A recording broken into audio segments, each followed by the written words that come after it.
अल्हम्दुलिल्लाहि रब्बिल आलमीन वस्सलातु वस्सलामु अला सय्यिदिल मुरसलीन अम्मा बाद फ़अऊज़ु बिल्लाहि मिनश शैतानिर रजीम बिस्मिल्लाहिर रहमानिर रहीम अस्सलातु वस्सलामु अलैका या रसूलल्लाह व अला आलिका व अस्हाबिका या हबीबल्लाह अस्सलातु वस्सलामु अलैका या नबी अल्लाह व अला आलिका व अस्हाबिका या नूर अल्लाह।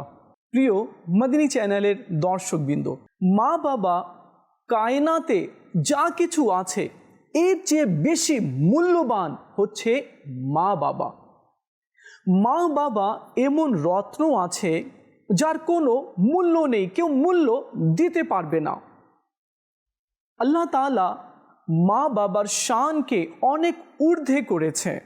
হাদিসে পাকের মধ্যে রয়েছে যে মাকে দেখবে আল্লাহ তাআলা তাকে হজ্জের সওয়াব দান করবে, আর মায়ের কদমে তো আল্লাহ তাআলা জান্নাত রেখে দিয়েছে। বলা হয়েছে কি যে ব্যক্তি নিজের মায়ের কদমকে চুম্বন দিল মূলত সে জান্নাতের চৌখাটকে চুম্বন দিল। মা বাবা এমন রয়েছে কি যাদের মাধ্যমেই আমরা এই দুনিয়া দেখলাম। মা বাবার মাধ্যমেই আমরা হাঁটতে শিখেছি, বলতে শিখেছি। মা বাবার মাধ্যমেই আমরা এই কায়নাতের ভালো মন্দ সম্পর্কে জানতে পেরেছি। আজ দুর্ভাগ্যক্রমে মা বাবাকে অনেকেই অবহেলা করে, মা বাবাকে তুচ্ছ মনে করে, মা বাবার সাথে খারাপ ব্যবহার করে, মা বাবাকে গাল দেয়, মা বাবার উপরে প্রহার করে। এমনও কিছু দুর্ভাগা রয়েছে যারা মা বাবাকে ঘর থেকে বের করে দেয়।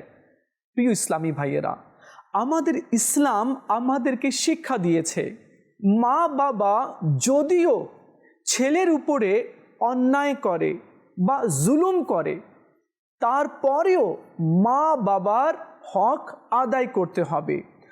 মা বাবা যদি অমুসলিমও থাকে তারপরেও মা বাবার খিদমত করতে হবে, তাকে খেতে দিতে হবে, অসুস্থ হলে তাকে ডক্টরের কাছে নিয়ে যেতে হবে। আমাদের ইসলাম আমাদেরকে এই শিক্ষা দিয়েছে। আজকে এই বিষয়ে আমরা জানার চেষ্টা করব। চলুন আগে আমরা দরুদ শরীফের একটি ফজিলত শ্রবণ করে নিই। আমাদের নবী সাল্লাল্লাহু আলাইহি ওয়াসাল্লাম ইরশাদ করেছেন, তোমরা যেখানেই থাকো আমার উপরে দরুদ পড়ো, কেননা তোমাদের দরুদ আমার নিকট পৌঁছে থাকে। সাল্লু আলাল হাবিব সাল্লাল্লাহু তাআলা আলা মুহাম্মদ সাল্লাল্লাহু আলাইহি ওয়াসাল্লাম। প্রিয় ইসলামী ভাইরা, ইমাম আহমদ রাজা খান রহমতুল্লাহি তাআলা আলাইহিকে কেউ প্রশ্ন করলো যে মা বাবার শান কত রয়েছে এবং মা বাবার অবাধ্য হলে কি হবে। তখন ইমামে আহমদ রাজা খান রহমতুল্লাহি তাআলা আলাইহি বললেন, পিতার অবাধ্য হওয়া আল্লাহর অবাধ্য হওয়ারই শামিল। পিতার অসন্তুষ্টি মূলত আল্লাহরই অসন্তুষ্টি রয়েছে। কেউ যদি নিজের বাবার কথা অমান্য করলো, বাবা ডাক দিল কিন্তু সে গেল না, বাবা কোনো কাজের কথা বলল কিন্তু সে সেই কাজ করলো না, বাবা কিছু আদেশ দিল সেই আদেশ সে পূরণ করলো না, তো বলা হচ্ছে কি মূলত সেই আল্লাহ তাআলার আদেশকেই অমান্য করলো। আর যে ব্যক্তি নিজের পিতা মাতাকে অসন্তুষ্ট করলো তো সে আল্লাহকে অসন্তুষ্ট করলো। তাহলে বোঝা গেল কি মা বাবার রেজামন্দিতে আল্লাহ তাআলার রেজামন্দি রয়েছে। কেউ যদি নিজের রবকে আল্লাহ তাআলাকে কেউ যদি খুশি করতে চায়, রাজি করতে চায়, তাহলে তার উচিত হবে সে যাতে নিজের মা বাবাকে খুশি করে। মা বাবাকে ছেড়ে দিয়ে, মা বাবাকে কষ্ট দিয়ে, মা বাবাকে পোশাক পরিধান না করিয়ে, মা বাবাকে ঘর থেকে বের করে দিয়ে, মা বাবাকে গাল দিয়ে, মা বাবাকে প্রহার করে, মা বাবার উপরে অত্যাচার করলে আমি যদি মনে করি আল্লাহ আমার উপরে রাজি হয়ে যাবে আর আমি আল্লাহর ইবাদত করি তো এতে আল্লাহ তাআলা আমার উপরে খুশি হয়ে যাবে, এমনটি কখনোই হবে না। কেউ যদি অনেক নামাজ পড়ছে, প্রত্যেক বছরে হজ করছে, উমরা করছে, জাকাত দিচ্ছে, ফিতরা দিচ্ছে, সদকা করছে, দান করছে, মসজিদ বানাচ্ছে, মাদ্রাসা বানাচ্ছে, রাত্রে উঠে নামাজ পড়ছে, কোরআনে পাকের তেলাওয়াত করছে, তাসবিহ তাহলিল পাঠ করছে, লোকদের সেবা করছে, কিন্তু মা বাবাকে কষ্ট দিচ্ছে, মা বাবার কথাকে অমান্য করছে, তাহলে তার এই সমস্ত আমল কোনো কাজে আসবে না। যতক্ষণ পর্যন্ত পিতা মাতাকে সন্তুষ্ট করবে না, তার কোনো ফরজ, কোনো নফল, কোনো সদকা, কোনো নেক আমল আল্লাহ তাআলার দরবারে কবুল হবে না।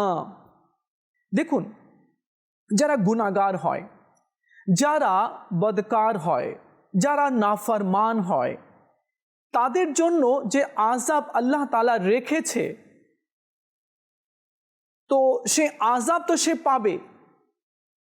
আল্লাহ তাআলা কিছু গ্যাপ রেখে দেয় ওই সমস্ত গুনাহগারদের জন্য যারা দুনিয়াতে নাফরমানি করেছে, তাদেরকে আখিরাতে জাহান্নামে কিয়ামতে আযাব দেওয়া হবে। কিন্তু যারা নিজের মা বাবাকে কষ্ট দিবে, মা বাবাকে ঘর থেকে তাড়িয়ে দিবে, গাল দিবে, ধাক্কা দিবে, অপমান করবে, তার খিদমত করবে না, তার হক আদায় করবে না, তো এমন দুষ্ট এবং অকর্মা ছেলে উপরে দুনিয়াতেই আযাব আল্লাহ তাআলা নাজিল করে দেয়। আরেকটি রিওয়ায়াতে রয়েছে কি এই সমস্ত অপদার্থ অকর্মা ছেলে যারা মা বাবার অবাধ্য হলো, মৃত্যুর সময় তাদের কলমা নসিব না হওয়ার বেশি চান্স রয়েছে। অনেকেরই ইসলামিক শিক্ষা না থাকার কারণে পশ্চিমা সভ্যতা, পশ্চিমা কালচারকে অ্যাকসেপ্ট করে নেওয়ার কারণে নিজের মা বাবাকে ভুলে বসেছে।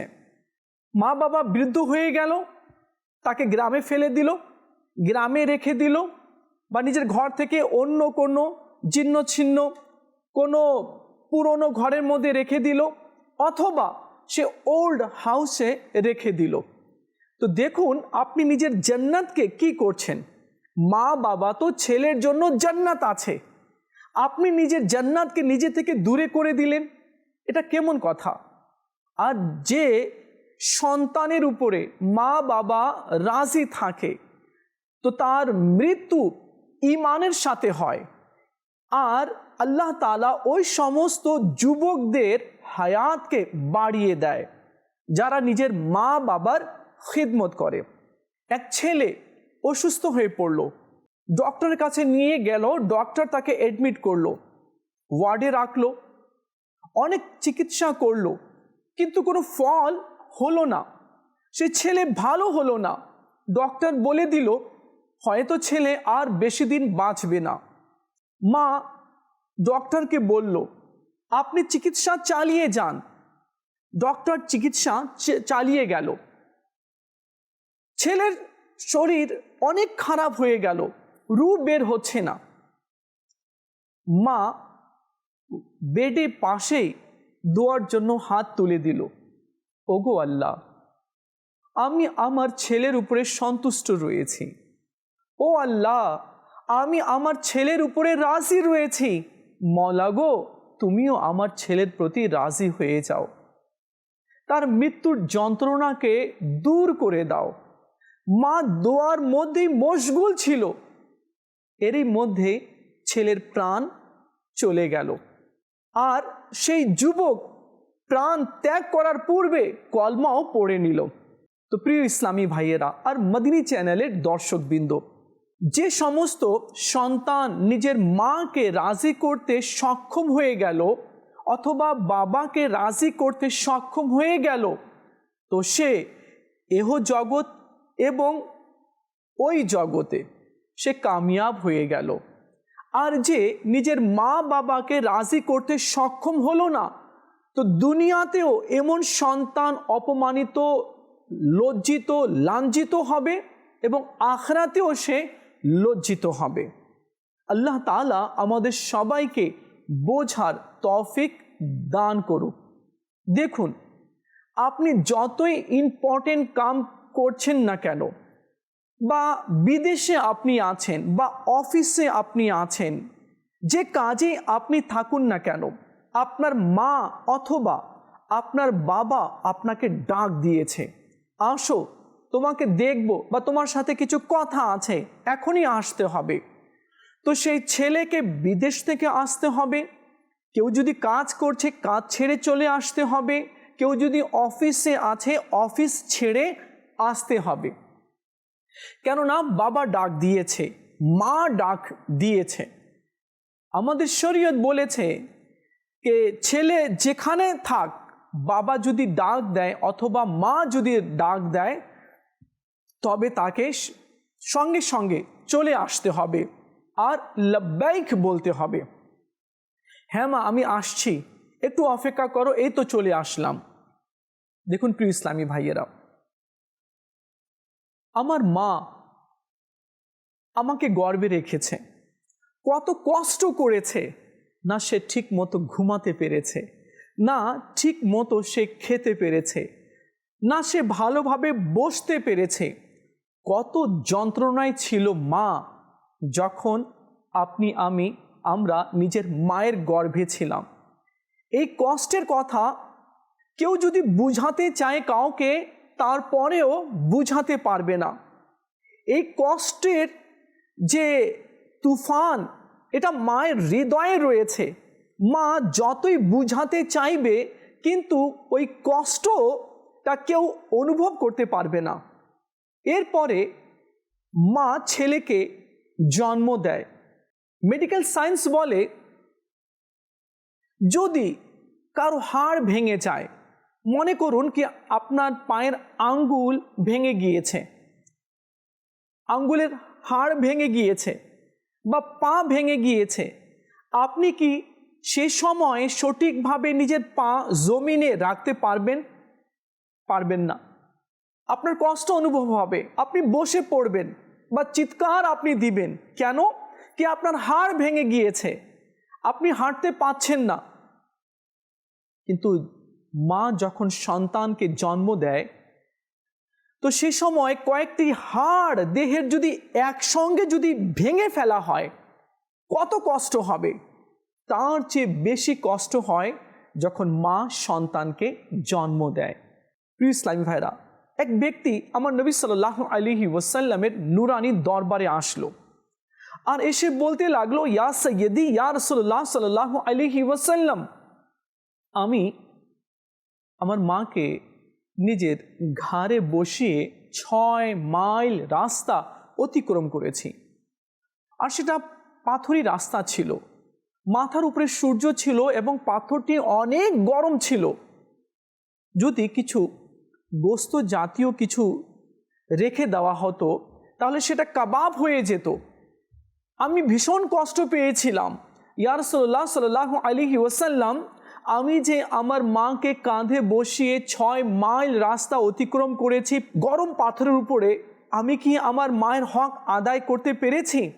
আমার নবী সাল্লাল্লাহু তাআলা আলাইহি ওয়াসাল্লাম ইরশাদ করলেন কি, মা যখন তোমাকে জন্ম দিয়েছে আর সে সময়ে যে কষ্ট পেয়েছে, এই কষ্টগুলোর মধ্যে থেকে হয়তো একটু কষ্টের তুমি হক আদায় করতে পেরেছ, সামান্য কিছু।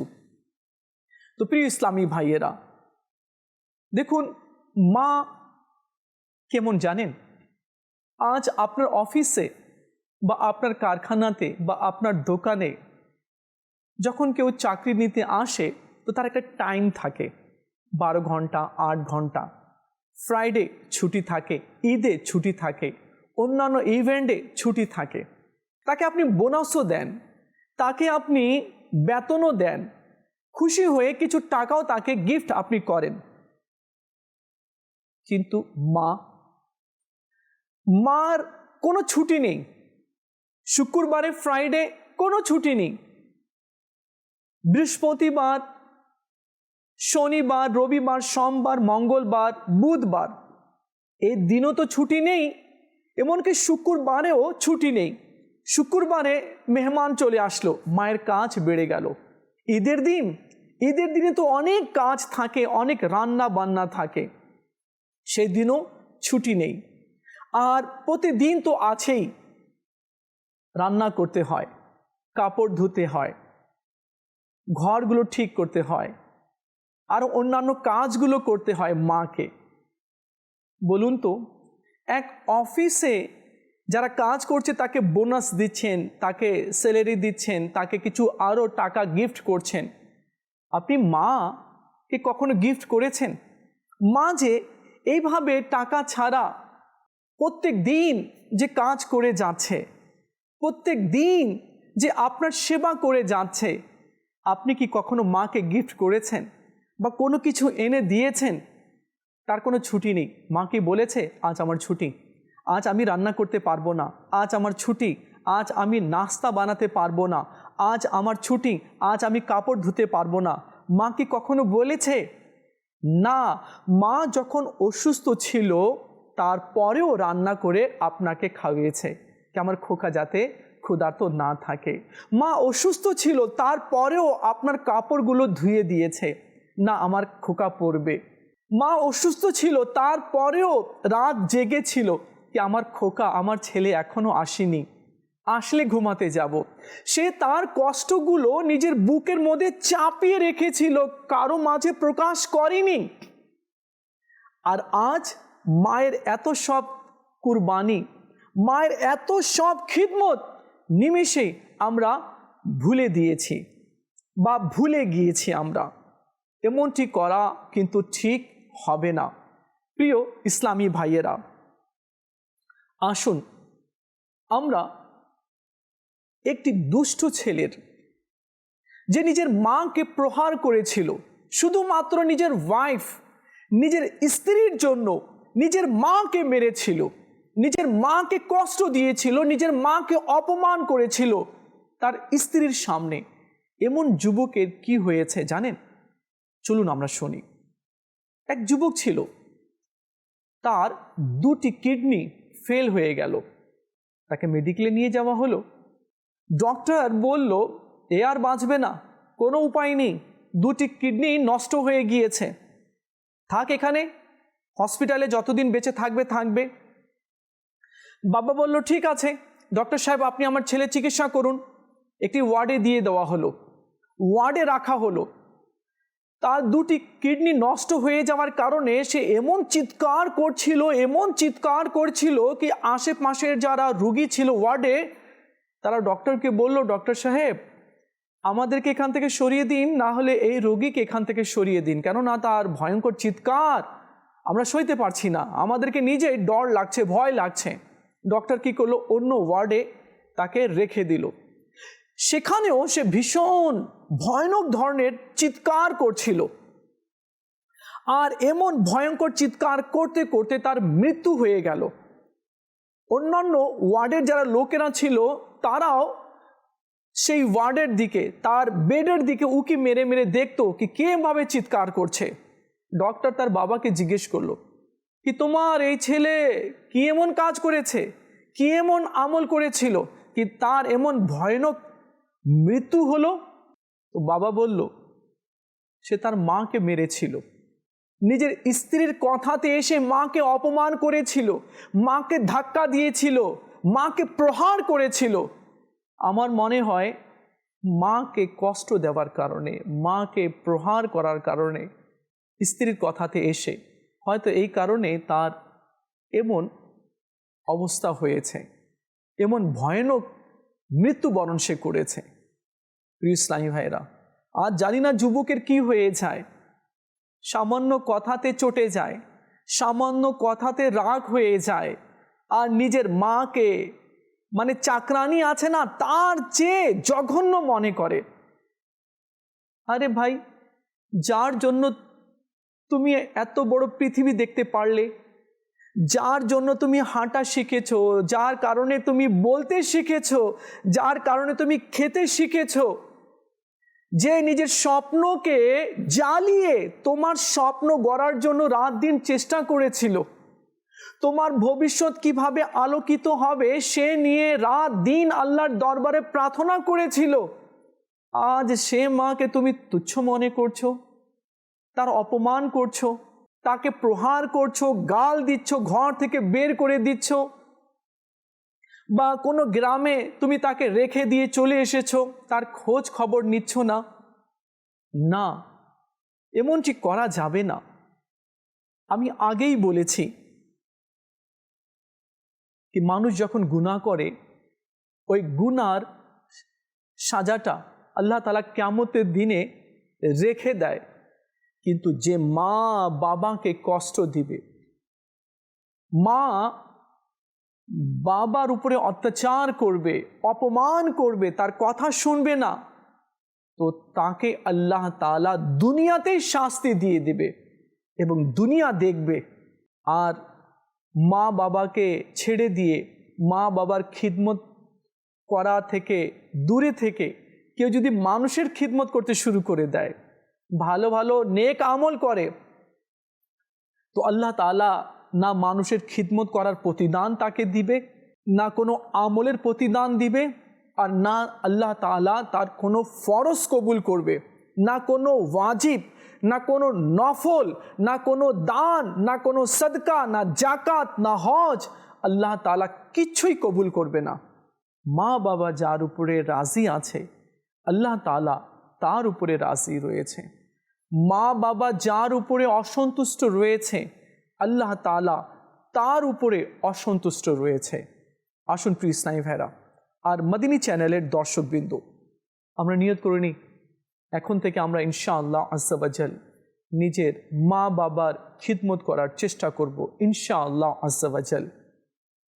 মা বাবা যা আদেশ দেয় সেই আদেশকে পালন করার আমরা চেষ্টা করব। প্রিয় ইসলামী ভাইরা, দেখুন, আমরা তো একদিন দুনিয়া ছেড়ে চলে যাব। আমরা থাকবো না, আমাদের ছেলের সন্তান থাকবে, তারাও থাকবে না, তাদের ছেলের সন্তানরা থাকবে। এখন দেখতে হবে কি আমি যে দুনিয়াতে এসেছি, তো আমি কি নিয়ে যাচ্ছি, আর কিয়ামতের দিনে আল্লাহ তাআলার দরবারে আমি কি নিয়ে উপস্থিত হব, এটা দেখতে হবে। আমি খালি হাতে এসেছি কি খালি হাতেই চলে যাব, নেকি ছাড়াই কি চলে যাব, আল্লাহ তাআলাকে অসন্তুষ্ট করে কি চলে যাব? না। দেখুন, ধন সম্পদ, গাড়ি বাড়ি, ফ্যাক্টরি, ইন্ডাস্ট্রি, কোম্পানি, কারখানা, অফিস, জমি জায়গা, ক্ষেত খামার, পশু, হাঁস মুরগি, পুকুরে মাছ, পোশাক, এগুলো সব থেকে যাবে দুনিয়াতেই, কিচ্ছু নিয়ে যেতে পারবো না। শুধু যাবে তো আমল যাবে। আর এই সমস্ত আমলের মধ্যে যদি মা বাবার খিদমত যদি না থাকে, তাহলে কোনো আমলই আল্লাহ তাআলার দরবারে গ্রহণযোগ্য হবে না। আরেকটি কথা আছে, আপনি আমরা সবাই মানুষকে গিফট দিতে পছন্দ করি। বিয়ের অনুষ্ঠান হলো, আমরা পরামর্শ করি, যাচ্ছি বিয়েতে, বল না কি দিলে ভালো হয়, কোন গিফট নিয়ে গেলে ভালো হয়, বা আমার বন্ধুর ম্যারেজ ডে আছে, তাকে কিছু গিফট করতে চাচ্ছি, বা আমার বন্ধুর বার্থডে আছে, বা কোনো একটা অনুষ্ঠানে যাচ্ছি, গিফট নিয়ে যাব, তো বুঝতে পারছি না কি দিলে ভালো হয়। আপনি অন্যান্য লোক থেকে পরামর্শ নেন, ঠিক আছে, আপনি দিচ্ছেন গিফট, ভালো কথা। আমরা কি কখনো নিজের বাবাকে বা নিজের মাকে আমরা কি কখনো গিফট করেছি? অনেকেই করে, কিন্তু খুব কম সংখ্যক রয়েছে। মা বাবা আমাদেরকে কি দেয়নি, সব কিছু দিয়ে দিয়েছে। এমনকি কিছু মা তো এভাবেও দোয়া করেছে, মওলা আমার যত সুখ রয়েছে সব সুখগুলো আমার ছেলেকে মওলা তুমি দিয়ে দাও। তো মা বাবা তো সব সুখগুলো ছেলের জন্য উৎসর্গ করে দেয়। আমরা কি করেছি? মাকে কখনো গিফট করেছি? বাবাকে কি কখনো গিফট করেছি? অন্য মানুষকে আমরা খুশি করতে চাই, ভালো কথা, করুন। আপনি ফ্যামিলিতে আরো অনেক আছে, তাদেরকে আপনি গিফট করছেন, ভালো কথা, কিন্তু বাড়িতে মা তো আছে। তো মাকে যখন আপনি গিফট করবেন, মা খুশি হয়ে যাবে। আল্লাহ তাআলা আমাদের সবাইকে নিজের মা বাবার খিদমত করার, মা বাবার যত্ন নেওয়ার আল্লাহ তাআলা আমাদের সবাইকে তৌফিক দান করে দিক। কেননা মা আজ আছে, কাল থাকবে না। বাবা আজ আছে, কাল থাকবে না। যখনই ঘরে কথা হতো, মা জিজ্ঞেস করতো, কেমন আছিস বাবা? কিছু খেয়েছিস? দুপুরে খাওয়া খেয়েছিস? না মা, খাইনি। কি এখনো খাসনি? যা এখনই খা, তারপর তুই আমাকে ফোন দে। তো মা যখন হায়াতে ছিল তো বারবার জিজ্ঞেস করতো, কেমন আছিস রে? খাবার খেয়েছিস? তোর শরীর ভালো আছে? মা বৃদ্ধ হয়ে গিয়েছে, মা হাঁটতে পারে না, মা চলতে পারে না। মা বলছে, তোর শরীর ভালো আছে? তুই ভালো আছিস? মা এটা বলছে না কি বাবারে আমার শরীর ভালো নেই। আমি যুবক, আমাকে জিজ্ঞেস করছে, বাবারে তুই ভালো আছিস? তোর শরীর ভালো আছে বাবা? তুই কিছু খেয়েছিস? বৃদ্ধ বাবাও এভাবে বলে, তুই কেমন আছিস? তোর শরীর কেমন আছে? যার মা বাবা হায়াতে আছে তারা তো এভাবে জিজ্ঞেস করে, আর যাদের মা বাবা নেই তো সেই বুঝে যে আমি কি অবস্থায় আছি, আমি খেয়েছি কি না এখন কেউ জিজ্ঞেস করে না। আমার শরীর কেমন আছে এটা কেউ এখন জিজ্ঞেস করে না। যে জিজ্ঞেস করতো সে আজ আমাদের মাঝে নেই, সে চলে গেছে কবরে। তো ভাই, যাদের মা আছে, যাদের বাবা আছে, তাদের খিদমত করে নিন, তাদের যত্ন নিন। কেননা মা বাবার হাত যে সন্তানের মাথার উপরে থাকবে, বালা মুসিবত তার কাছে আসতেও ভয় করবে। দেখা হবে আগামী পর্বে, আরেকটি বিষয় নিয়ে আলোচনা করব। ততক্ষণ ভালো থাকবেন, মদিনী চ্যানেলের সঙ্গেই থাকবেন। সাল্লু আলাল হাবিব সাল্লাল্লাহু তাআলা আলা মুহাম্মদ সাল্লাল্লাহু আলাইহি ওয়াসাল্লাম।